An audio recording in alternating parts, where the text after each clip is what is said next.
Oi, pessoal! Sejam bem-vindos ao podcast A Culpa é do Cartão, onde a gente fala sobre dinheiro de um jeito leve e sem enrolação. Eu sou Mauro Nogueira, explicador de finanças e seu anfitrião nessa jornada financeira. Este podcast tem o apoio do Gestor BC e produção da Bicho do Cerrado. Neste episódio, nós vamos avançar mais um capítulo do livro A Psicologia Financeira, de Morgan Housel. Capítulo 3.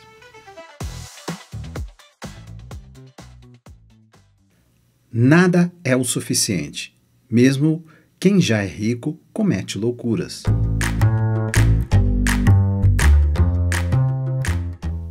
O fundador da Vanguard Group, John Bogle, falecido em 2019, contou certa vez uma história sobre dinheiro que evidencia algo que não costumamos dar a devida atenção.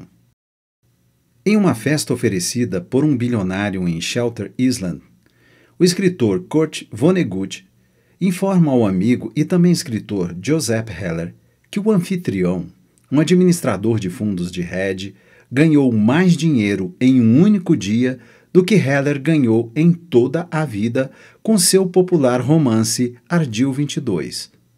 Heller responde: Certo, mas eu tenho uma coisa que ele nunca vai ter: o suficiente. Suficiente? Fiquei chocado diante da eloquência simples daquela palavra. E por dois motivos. Primeiro, porque eu mesmo também ganhei muita coisa ao longo da vida. E segundo, porque Joseph Heller não poderia ter sido mais preciso.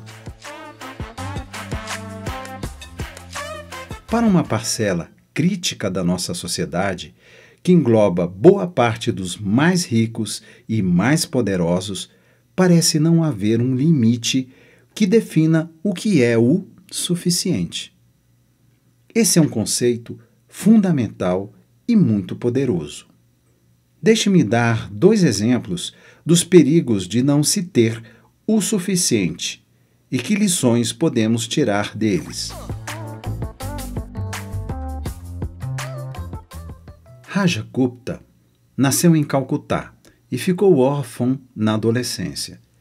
Muito se fala sobre a quantidade ínfima de pessoas com o privilégio de ter nascido em berço de ouro. Considerando essa metáfora, Gupta não teve nem mesmo um berço. Levando em conta esse ponto de partida, é simplesmente fenomenal observar o que ele conquistou. Por volta dos 45 anos, Gupta era CEO da McKinsey, a empresa de consultoria de maior prestígio do mundo. Ele se aposentou em 2007 para assumir cargos na ONU e no Fórum Econômico Mundial. Tornou-se parceiro de Bill Gates nos trabalhos de filantropia. Integrou o conselho administrativo de 5 empresas de capital aberto. Saído das favelas de Calcutá, Gupta se tornou um dos homens de negócios mais bem-sucedidos do nosso tempo. Com sucesso veio uma riqueza enorme. Em 2008, sua fortuna estava avaliada em 100 milhões de dólares. É uma soma insondável para a maioria das pessoas. Uma taxa de retorno de 5% sobre essa quantia rende quase $600 por hora, 24 horas por dia. Ele poderia ter feito o que quisesse na vida. E o que ele queria? Ao que tudo indicava, não era ser um mero hectamilionário. Raja Gupta queria ser bilionário, com todas as suas forças. Gupta integrava o conselho administrativo do Goldman Sachs e, portanto, estava sempre rodeado por alguns dos investidores mais ricos do mundo. Um deles, referindo-se às fortunas dos magnatas do private equity, descreveu Gupta da seguinte forma: Acho que ele quer fazer parte desse círculo. O círculo de quem está na casa dos bilhões de dólares, não é? O Goldman está mais para um círculo dos que têm centenas de milhões, certo? Certo. Logo, Gupta encontrou um negócio paralelo lucrativo. Em 2008, quando Goldman Sachs estava enfrentando a tempestade da crise financeira, Warren Buffett planejava investir 5 bilhões de dólares no banco para ajudá-lo a sobreviver. Como membro do conselho, Gupta teve acesso a essas informações antes do público. E era uma informação valiosa. A sobrevivência do Goldman estava em xeque, e o apoio de Buffett certamente faria com que as ações do banco disparassem. 16 segundos depois de tomar conhecimento do acordo iminente, Gupta, que havia participado à distância da reunião do conselho, desligou o telefone e ligou para um gerente de fundos de cobertura chamado Rajaratnam. Não há um registro gravado dessa ligação, mas Rajaratnam comprou de imediato 175 mil ações do Goldman Sachs. Então, podemos presumir o teor da conversa. O acordo entre Buffett e o Goldman Sachs foi anunciado para o público em algumas horas. As ações do banco dispararam. Rajaratnam faturou $1 milhão. Esse é apenas um exemplo de um suposto uso de informação privilegiada. A Comissão de Valores Mobiliários dos Estados Unidos afirma que as dicas de Gupta proporcionaram ganhos na ordem de $17 milhões. Um dinheiro fácil. E para os promotores, um caso mais fácil ainda. Gupta e Rajaratnam foram presos por uso de informações privilegiadas e suas carreiras e reputações foram arruinadas para sempre.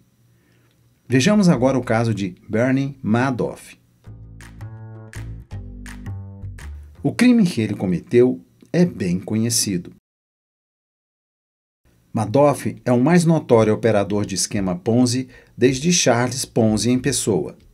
Ele enganou investidores por 2 décadas antes que o crime viesse à tona. Ironicamente, poucas semanas após a empreitada de Gupta. O que costuma ser esquecido é o fato de que Madoff, assim como Gupta, era mais do que um fraudador. Antes de operar o esquema Ponzi, que acabou tornando-o famoso, ele era um empresário honesto e extremamente bem-sucedido. Madoff era um fazedor de mercado, alguém que conecta compradores e vendedores de ações, e era muito bom nisso. Em 1992, o The Wall Street Journal descreveu a empresa de formação de mercado de Madoff com essas palavras: Madoff ergueu uma corretora de valores bastante lucrativa, a Bernard L. Madoff Investment Securities, responsável por um volume significativo das ações negociadas em Wall Street. Os $740 milhões, que em média são negociados eletronicamente todos os dias pela Madoff, respondem por cerca de 9% do volume de transações da Bolsa de Nova York. A empresa é capaz de executar transações de forma tão rápida e barata que, na verdade, paga $0,01 por ação a outras corretoras para que estas executem os pedidos dos seus clientes, lucrando com a diferença entre os preços de compra e venda que a maioria das ações proporciona. Isso não é um jornalista descrevendo de forma incorreta uma fraude prestes a ser descoberta. O negócio de formação de mercado estava dentro da lei. Um ex-funcionário relatou que esse mercado rendia a Madoff entre 25 milhões a $50 milhões por ano. O negócio não fraudulento de Bernie Madoff era um enorme sucesso, qualquer que fosse o parâmetro. Ele o tornou imensa e legitimamente rico. Mas, ainda assim, veio a fraude. A pergunta que devemos fazer a Gupta e a Madoff é por que um indivíduo com uma fortuna na faixa de centenas de milhões de dólares está tão desesperado atrás de mais dinheiro que é capaz de arriscar tudo nessa busca. Os crimes cometidos por aqueles que vivem à margem da sobrevivência são diferentes. Um golpista nigeriano disse certa vez ao The New York Times que se sentia culpado por ter prejudicado outras pessoas, mas que a miséria fazia com que não doesse tanto. O que Gupta e Madoff fizeram é outra coisa. Eles já tinham riqueza inimaginável, prestígio, poder e liberdade, e jogaram tudo para o alto, porque queriam mais. Eles não tinham a noção do suficiente. Estes são exemplos extremos, porém existem versões desse comportamento que não infringem a lei.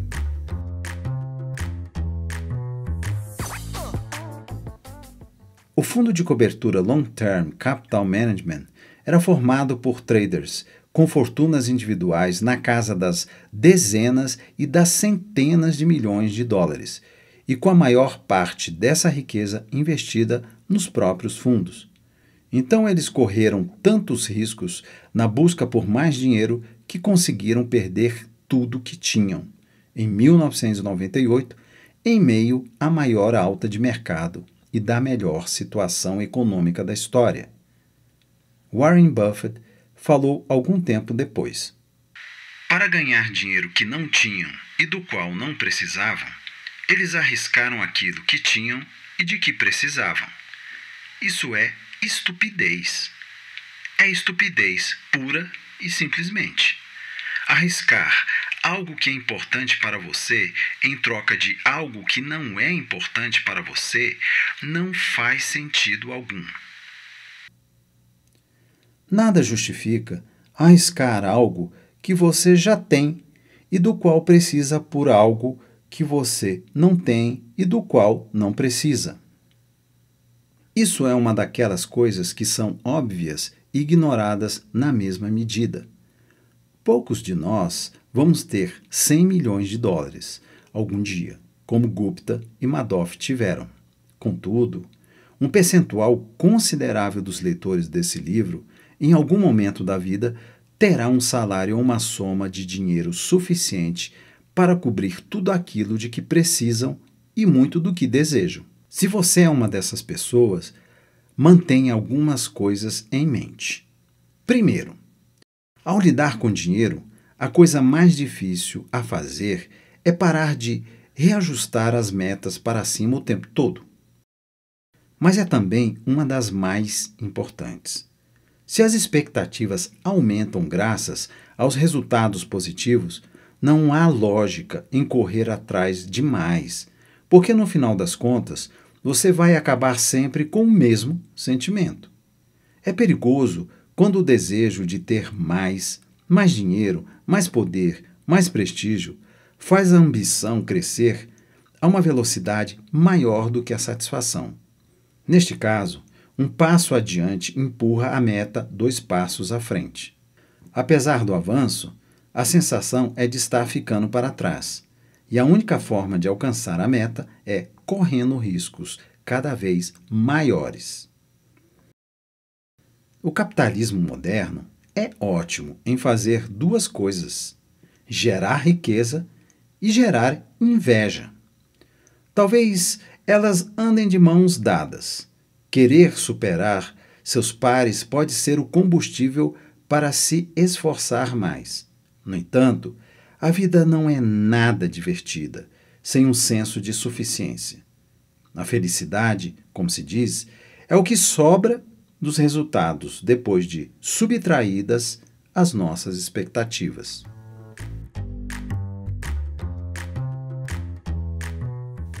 Dois. A comparação social é a questão.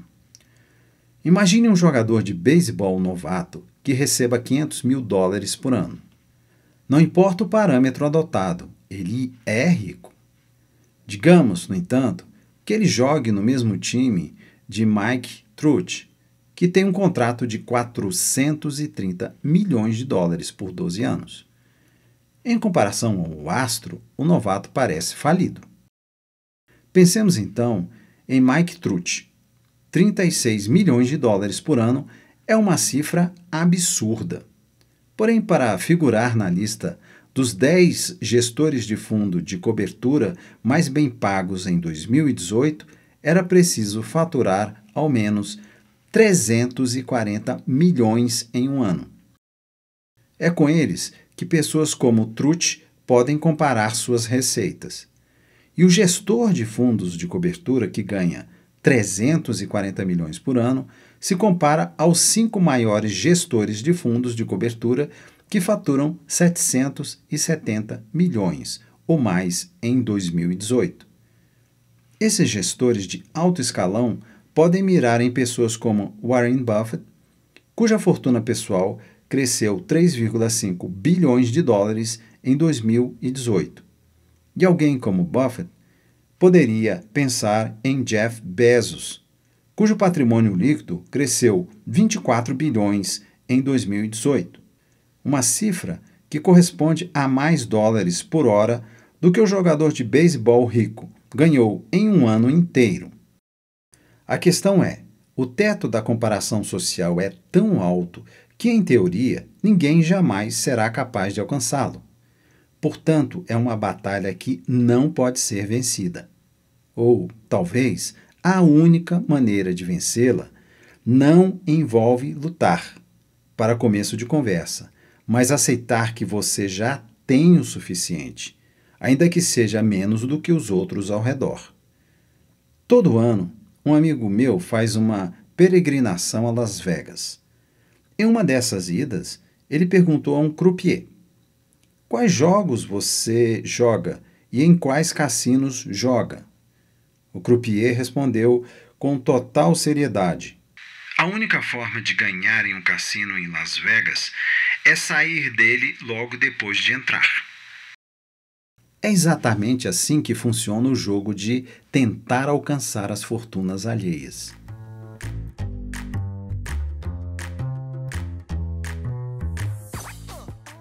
Três.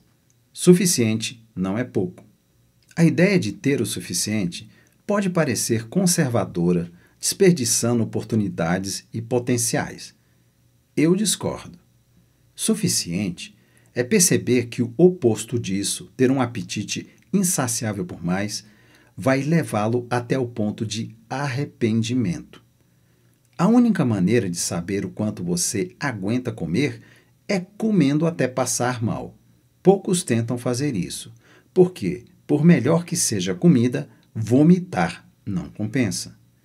Por alguma razão, essa mesma lógica não é aplicada aos negócios e aos investimentos.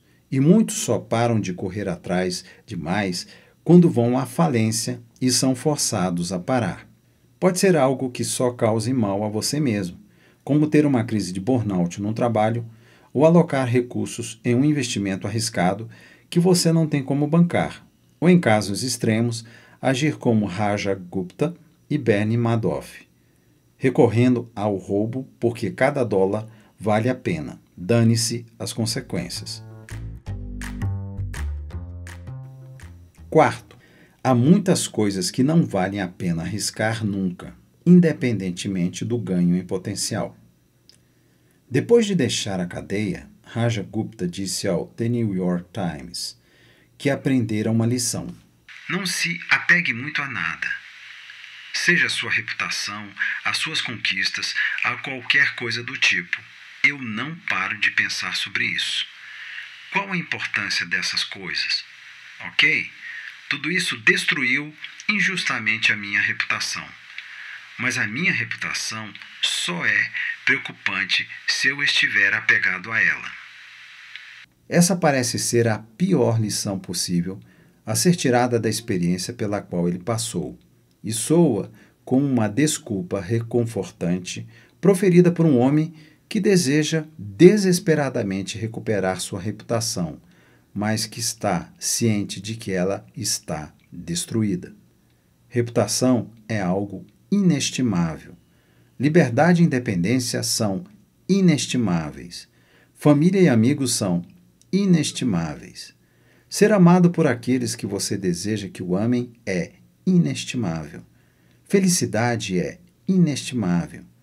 E a melhor maneira de manter essas coisas é saber a hora de parar de correr riscos que possam ameaçá-las.